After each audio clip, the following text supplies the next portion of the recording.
Hi, my name's David Bell. I'm Professor of Economics at the University of Stirling. I'm also a member of the Future of the UK and Scotland project, which is funded by the Economic and Social Research Council. In particular, I'm a member of the Scottish Centre on Constitutional Change, which involves a number of other universities and institutions inside and outside Scotland. What this short video is about is the additional powers that may come to the Scottish Parliament as a result of the commitments made by the leaders of the three main Westminster parties in the run-up to the Scottish referendum in September 2014. What these powers are likely to focus on are fiscal issues. That's what economists use as a term to describe government spending and taxation. In particular, they're likely to focus on the taxation side of this, because it is argued that although the Scottish Parliament has the ability to spend large sums of money, around £30 billion each year, its capacity to raise money through taxation is much more limited. At the moment it raises around £4 billion through council tax and business rates, so the additional powers are likely to be around taxation. One of the things which was pretty much absent from the referendum debates was the fact that Scotland is already about to receive new fiscal powers as a result of the Scotland Act 2012. Obviously this act has already been put on statute, but the taxation powers themselves have taken some time to introduce. There are three taxes that Scotland will be taking control over.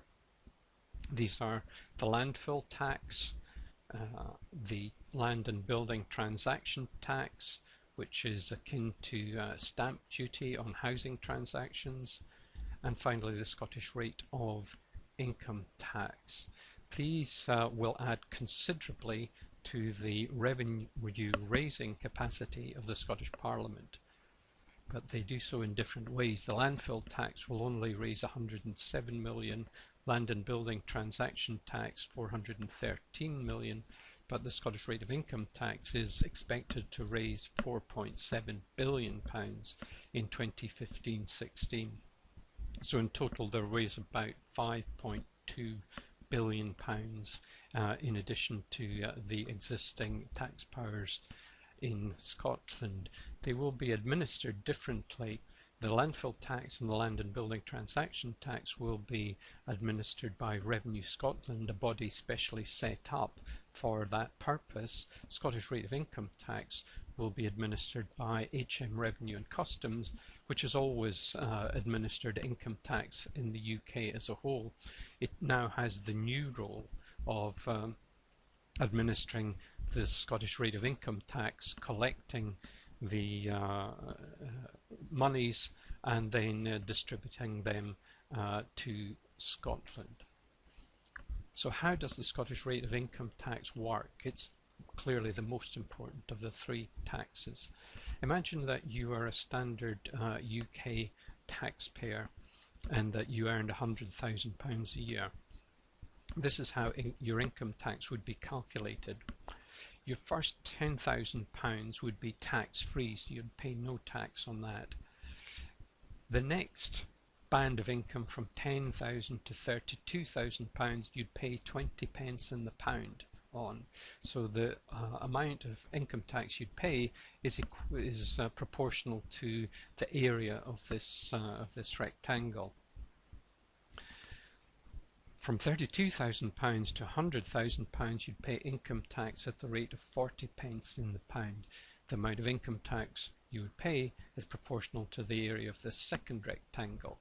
If you earned above £150,000 you'd actually pay income tax at the additional rate of 45 pence in the pound.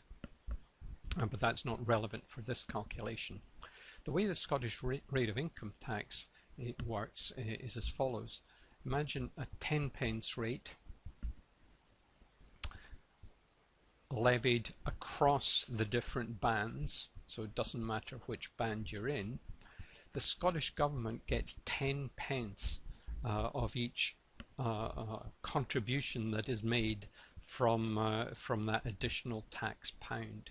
So it gets half of the revenue between £10,000 and £32,000 of income, and between £32,000 and £100,000 it gets a quarter of the revenue.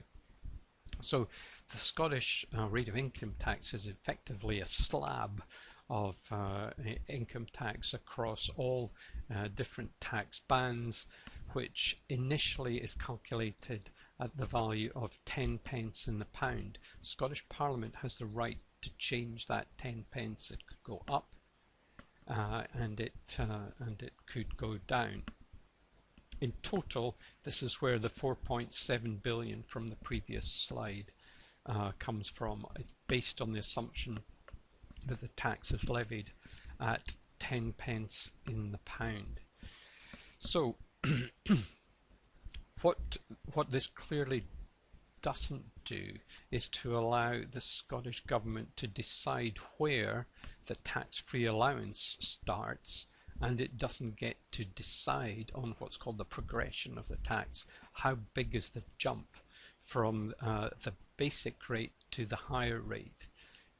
So it cannot decide how progressive income tax is. That is, how much more richer people have to pay. Now, there are possible problems with this, in that both the UK government and the Scottish government are setting income tax on a single tax base. So they're for the individual taxpayer now paying tax both to the Scottish government and to HM government. That could lead to over-taxation if the act independently, not taking into account the decisions of the other. So that is described as vertical tax competition. There is also the possibility of horizontal tax competition, which means that if for example, the Scottish rate was raised very high, some people might choose to move to the other tax jurisdiction in the rest of the UK. If they felt they were paying too much in tax, they would have the option of moving across the border and paying a lower rate.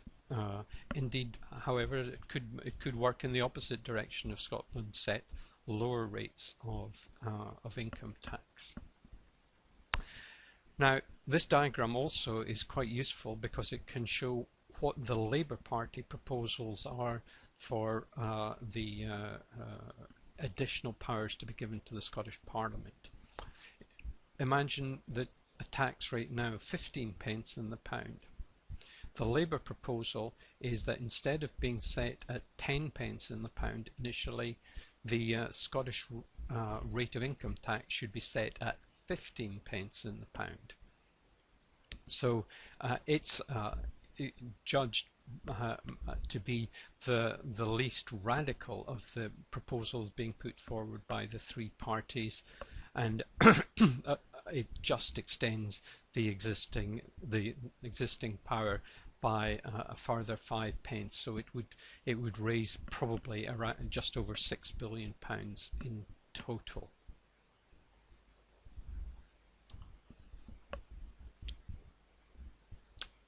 Now, Scotland doesn't get to raise that tax and put it in its piggy bank without there being some consequence for the grant that it receives from Westminster. That grant is set by something called the Barnett formula.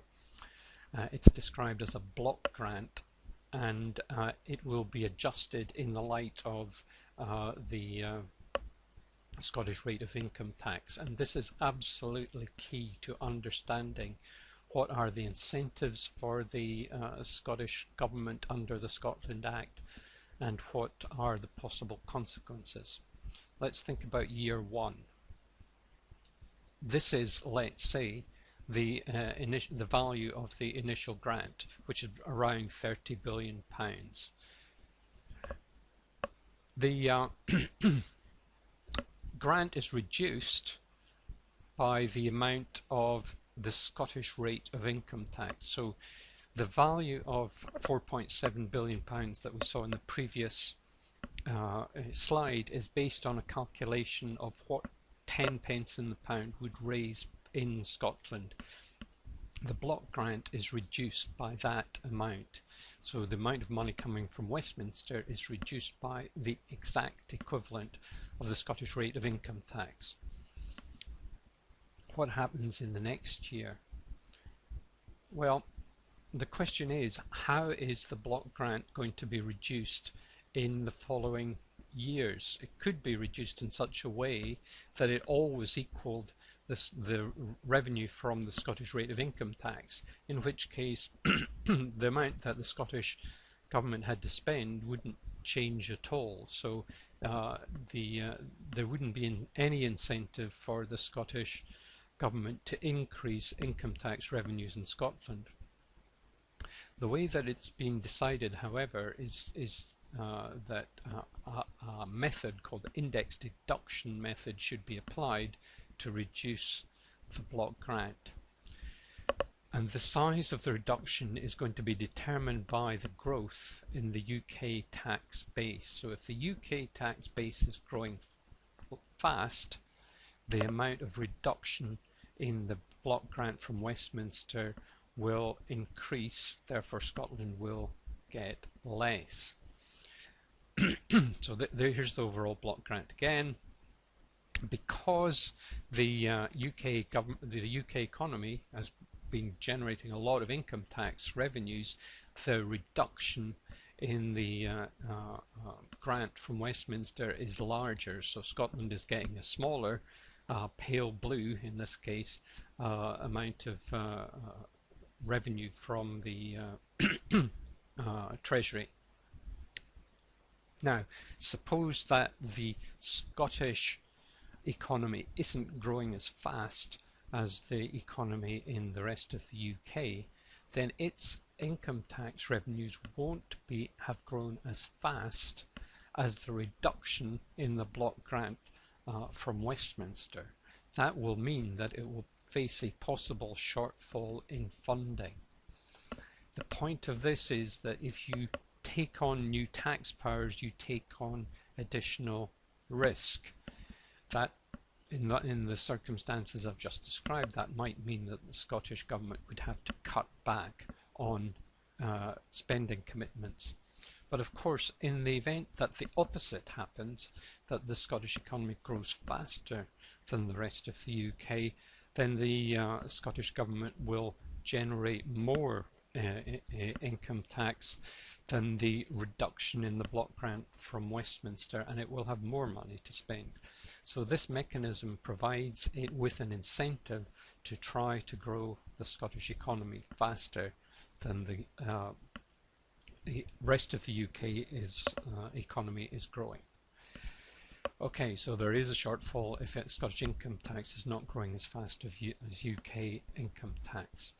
And the larger the proportion of income tax that comes to Scotland, the more that the Scottish economy is exposed to this kind of risk. So to move up to 15 pence in the pound increases the gains if the Scottish economy grows faster, and the losses if it grows less fast. So we don't know whether there will be £30 billion or not available in the future. There is increased risk associated with this, what seems like a quite modest increase in tax raising powers. Now, there are various schemes out there for additional powers that cover not just income tax, but the whole gamut of taxes that are paid in Scotland. We've had a scheme called Devo More, a scheme called Devo Plus. The Scottish Conservatives have got their own proposals, and the Scottish Liberal Democrats have their own proposals, and we've described the Scottish Labour Party proposals. This left-hand column shows the actual amount raised by the different taxes in millions of pounds for the fiscal year 2012-13. And what you see is that the amounts raised drop off pretty sharply. I have another slide with other taxes which are even smaller than the one at the bottom of this list. So the key taxes: income tax, VAT, national insurance, North Sea revenue, and so on. So the second column shows how much per head these taxes raise in Scotland compared to the rest of the UK. So income tax per head is 12% less than the rest of the UK. VAT is no different. National insurance is 2% less, and so on. And these are the proposals for the different taxes from the various different schemes. I won't go through them in huge detail.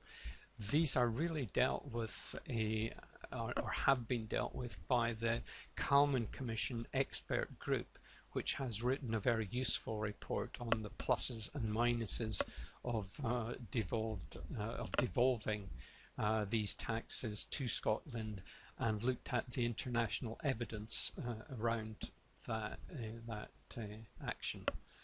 So here are the second group of taxes: alcohol, which is 16% higher per head in Scotland, excise duty, which is 4% lower, and so on.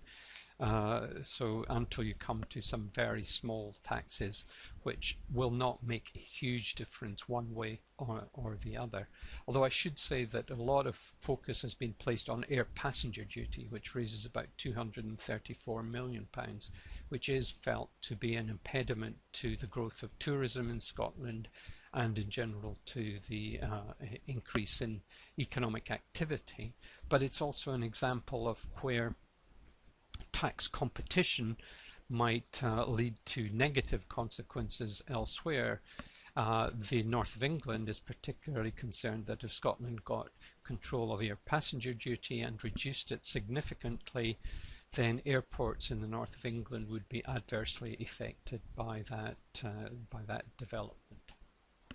So, next, where would this all lead in terms of where Scotland would be internationally if it got these additional powers that are listed in the last two slides? Well, this is a diagram which shows, on the one hand, the expenditure share that sub-central governments have as opposed to the central government. So the Scottish government in this case would be described as a sub-central government, and how much revenue of their total revenue that they raise. So currently in the UK, if you average across local government in England, the Welsh Parliament, the Northern Irish Assembly, and the Scottish Parliament, around 25% of the spending in each of these bodies is spent by them, the remainder being spent by central government, and only about 5% of the revenue is raised by these bodies. Scotland has a much larger share of spending partly because of its control over health spending.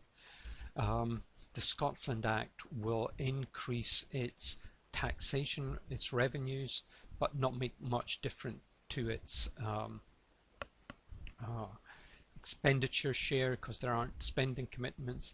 Labour has actually also committed to some additional spending on welfare, and as we saw before, increased from 10 to 15% the Scottish rate of income tax rate. So it increases on both dimensions. The Scottish Conservatives, even more revenue raising power; Devo even more revenue raising power, but no change in expenditure.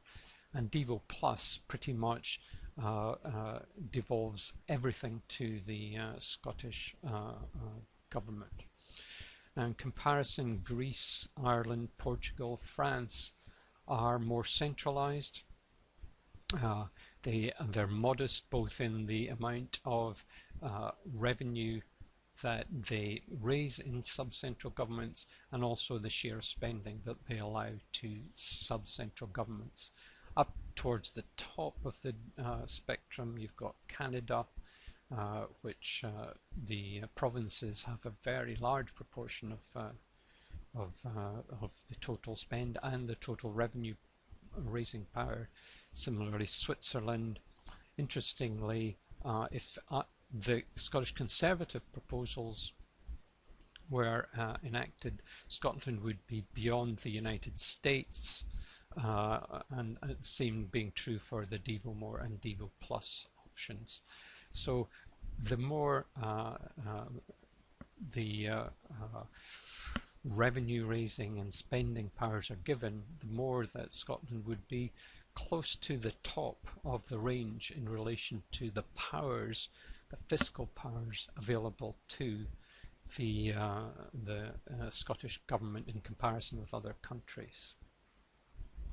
So the Devolution Commission under Lord Smith Kelvin will be looking at all these issues in the very, very near future, deciding about additional taxes, but it's a little more nuanced than that, in that taxes have various different dimensions and you have to think through which dimensions you wish to hand over to the Scottish Parliament and which it makes some sense perhaps to retain centrally.